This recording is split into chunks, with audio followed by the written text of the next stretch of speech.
Hi, this is Steve from Stained Reputation. Today I want to discuss a project I'm working on utilizing my Monport 55-watt laser engraver. This is kind of the first project that I'm going to do that's kind of been a larger production item. What we're going to do, I'm making a series of name tags for my church. We're having an anniversary party, and we thought it'd be a great idea for everyone that's at the party to have their own name tag, kind of so you can mingle and see people, understand, don't have to always ask their name, there's a large church, there's a lot of different people, you may not know everybody. So you can see their name, it also shows the year that they joined the church. So the longevity of the church, it's great to see the people that have really been there since the foundation. As you can see, I'm doing the engravings on this using a blue material that engraves to white. This material came from Johnson Plastic Plus, it's the Romark material. Johnson Plastic Plus is really great to work with and get the material really quickly. This is a good material, it's easy to work with. I have no problem engraving. Engravings come out looking really well. I did have to cut the sheet down a little bit. It's a little too large for my machine or for this machine, but it cut easily and worked out really well. The way I have the tags laid out in Lightburn, it really minimizes the waste when I was laying out on these sheets. So I've cut them to a specific size so that the name tags fit very well on the sheet and there's very little waste. It's great to be able to produce as much as you can from the material because it's not real cheap material, so it's nice to do that, keep the cost down for the church. So let's see how the engravings go utilizing the Monport. All right, I want to show and share a few tips that I used when creating the name tags in Lightburn. I want my name tags to basically butt up against each other in a row, and then also pull in data from a spreadsheet, so it'll automatically create. It'll be like a mail merge or a merge that you can do in Excel. So it's going to merge the names into each one of the tags, so you don't have to sit in and type each name in each one of the tab boxes. So let's take a look at how I can do that. So if I go in my art library, I create a real simple name tag example. So I'll bring that into my graphics here. I do want to change this to where the text in the design is going to be a fill. So I'll choose a fill. You can see that. We'll set the design for this. The 250 speed with a power around 60 works pretty good on my machine when I'm doing name tags. So I've got that set up. You can see the system, you can see the design. And in this design, the graphics and the name, this name and the member since is all going to be the same on each one of the name tags.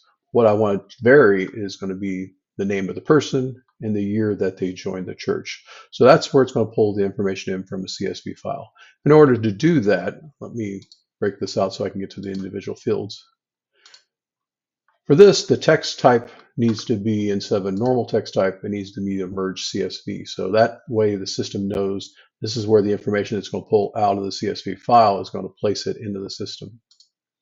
So I do that for both this one and the date here. In my spreadsheet, the name of the person is in column 0, which is the first column, and the date that they joined the church is in the second column, which is column 1.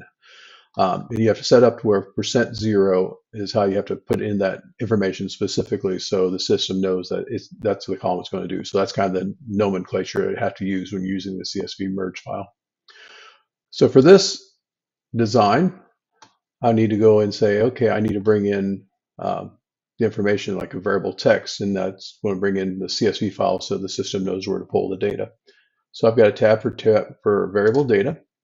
And here I want to go out, let's go out and find the CSV file I want to use. So if I hit browse, it'll take me out. I've created a real simple test database here with names. Again, it's a CSV file. So we'll open it up.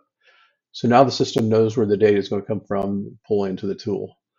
I'm going to create multiple of this in just a second using the array, but since I have a header column in my data, I don't want to use the very first line. So we'll say we're on a current line is line 1. We'll start at line 1. Do a quick preview. My first name in there is Tom Smith, and see it is able to pull in his data. So now I've got to kind of set up the structure of how I want my name tag set up. So now let's get it so I can have multiple outputs on the same page. So to do that, you can use an array. So I've got highlighted my whole name tag. Go over here and click on the array tool. This allowed me to set up the design of how I want my array. So let's say if we want to do like 3 columns across by 2 columns down. So that'll give me 6 name tags in the system. One of the things that I did for these name tags is I basically had them butt up next to each other. To do that, I have my X spacing as 0 for both X and Y. That allows for me to butt up the name tags right next to each other and optimize space and use of materials. I also decided to have this created as a virtual array, so each one of these is not one that I can change. It's going to just be pulling in the information from the spreadsheet. Once I have everything set up on the array, I'll click OK. Now you kind of see there's multiples of this same design right next to each other. If we want to see what it's going to look like, you click the test here. It's only going to bring in the first name, and that's not really what it's going to look like when it outputs. It just kind of gives you, oh, hey, it is pulling information in you want. To be able to actually see what's going to output when you send this to the machine to engrave, go over and hit on the preview. In the preview, you can see here, it's going to bring in, first name Tom Smith, and there's Beth Smith, and so on and so forth. One thing I did do on my spreadsheet just to show you a feature is that I created a really long name that would actually, if you left it the way the size of the lettering, would not fit in the space that I want it to fit into. So, but you can see what the system was doing. It's like, okay, since it has limited space, it actually kind of squishes it together to try and make everything fit in the given space it's supposed to work with. You see right now, these 6 tags would take about not quite 9.5 minutes. A couple of other designs. One thing, since I do want each one of these butted up next to each other, I don't need the system to go through and cut this line twice. If it goes through and cuts this tag, then go through and cut this tag in. It doesn't need to cut this line. So if you set it up under the laser, if you go into the optimization settings, you have the option to turn on, if there's overlapping lines, remove those. You don't need to do it twice. And so you can set that up. You can see how close the lines have to be in order to be considered overlapping. Since mine are right on top of each other, it should work out to where it won't do that duplicate. So we click OK. So we've got that set up. We have the array set up. Let me show you how, if the data is too big for a specific area, how you can change that in the system so it will squish it and try and make it fit. So again, what I want to do is mainly it's going to be for this field itself. That's the name length. That's going to be the one that's going to have some variability to it. So if I go into the shape properties, you're able to go in and say, okay, I want to set what the maximum width that this area, this shape, or this fill in for the name was going to take. I kind of already measured what this length of this box is. It's 1.5 inches. So I set that as my maximum length is 1.5 inches. So now if it doesn't fit in that naturally, it'll squeeze the letters and probably make them a little smaller just so it will fit in the system. So again, another nice way to be able to do that with the variable text so that it doesn't run out of the space and overlap into another one of the name tags. So that's kind of the setting I want to set up and use for this name tag. So we can save this name tag and we'll get ready to send it over to the laser engraver to see what we get. All right, so let's start this job and see how it comes out on the Monport.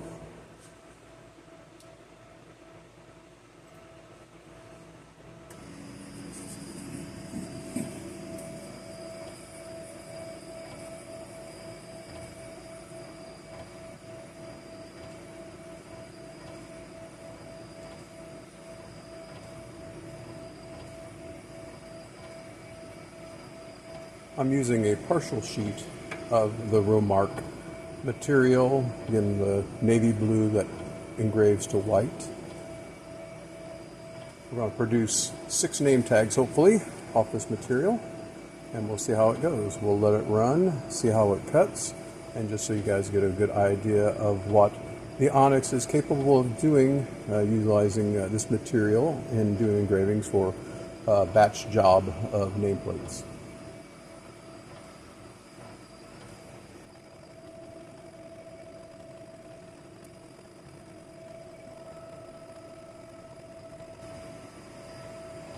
The words in the engraving are coming out really nice and clear. The machine's running at around 300 speed at 60-65% of power, so it's doing a nice engrave, nice and deep. and still doing pretty efficiently as far as speed. We'll start to get now the names that are unique to each one of these nameplates. So let's see how well that comes out as we continue to engrave and then eventually cut out the name tags.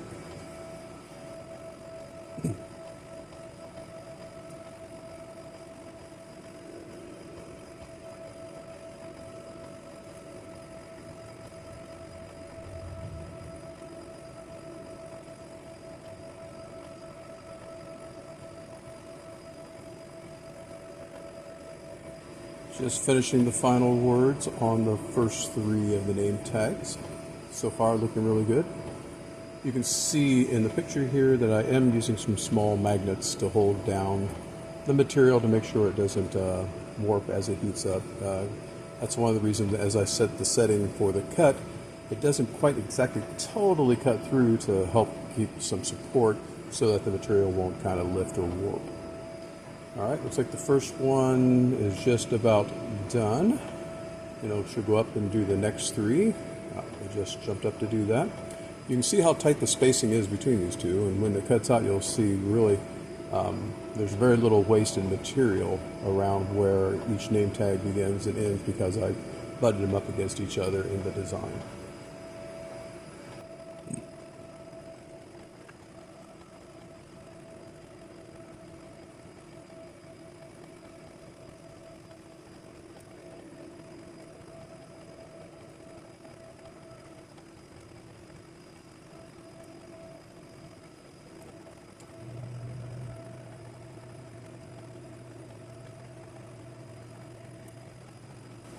Alright, we're getting towards the end of the second row of 3 of the name tags.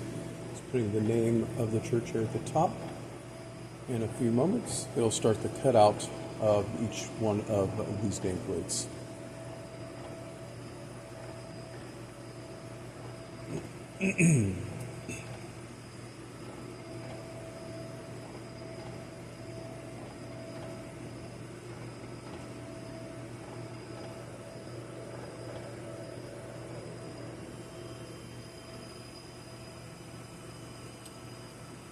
Start doing the cutting. You can see it's producing a lot more smoke, or I guess dust from the cutting of the engraved material. I set this up to where it'll do 3 passes. I found that seemed to do a pretty good job to make sure that it didn't overheat quickly and kind of warp the material.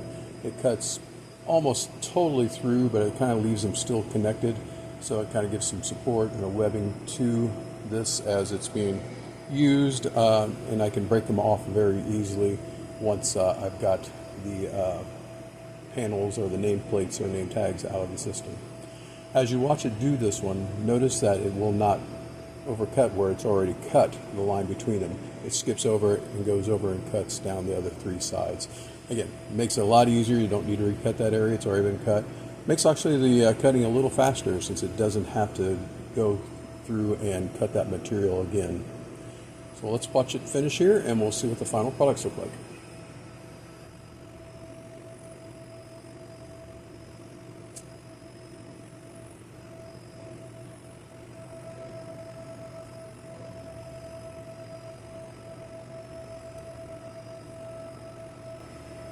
I will say this material, when it's cutting, does put off a lot of smoke, vapor, whatever you want to call it, a little bit of dust.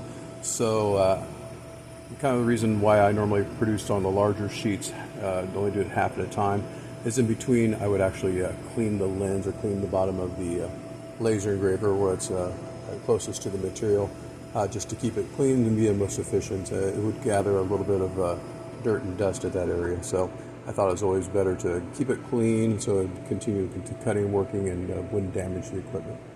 Alright, looks like it is done, so we'll take a look and see what these look like.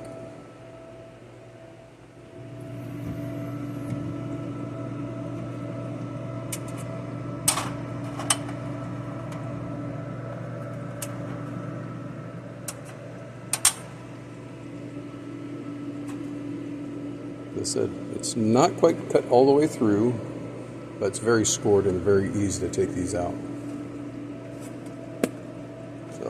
they basically just kind of peel out.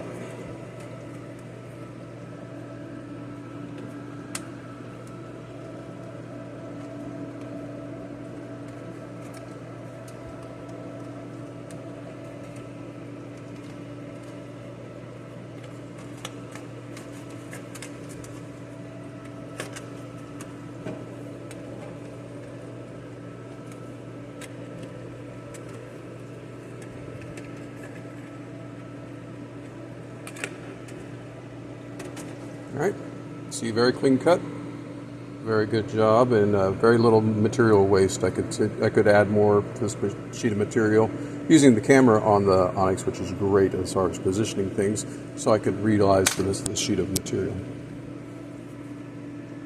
They still need to be cleaned up, but overall I think the engravings look really, really good on these test pieces. So just kind of give you an idea of what is capable of this machine in doing engraving in kind of larger batches. Again, I've made over 300 of these nameplates for our church event, and the machine does perform very well, and I really think that it has been a great addition to the ability of the equipment that I can do for engraving larger projects like this. So after making about 300 of these name tags, I have to say that the Monport Onyx did a really good job. Very consistent, the material was very consistent, and the engraving looks really nice. The details are really good on these name tags, and I'm really happy the way everything turned out. The machine never had really any issues. The only thing that potentially happened every once in a while was that the material would curl up a little bit, and so I had to hold it down with magnets. That really helped keep it straight, because I want the name tags to be as straight as possible. So, really, as far as things go, the production of all these name tags has gone very well, and I'm looking forward to our party to be able to show off the work that I've done and how all things can be achieved utilizing the equipment that's just still in my garage. Please look below. I do have an affiliate link that you can follow to go to the Monport site. Anything you can order through that link, there is a discount code where you can save 8%. Again, I highly recommend the equipment. They've been very consistent. They've been easy to work with, so really happy with that. Not really paid for them. I do get a small commission if you do buy anything through that, but really my opinion is that the machine and the equipment has been very good and easy to use and has performed very well. Look forward to seeing you again.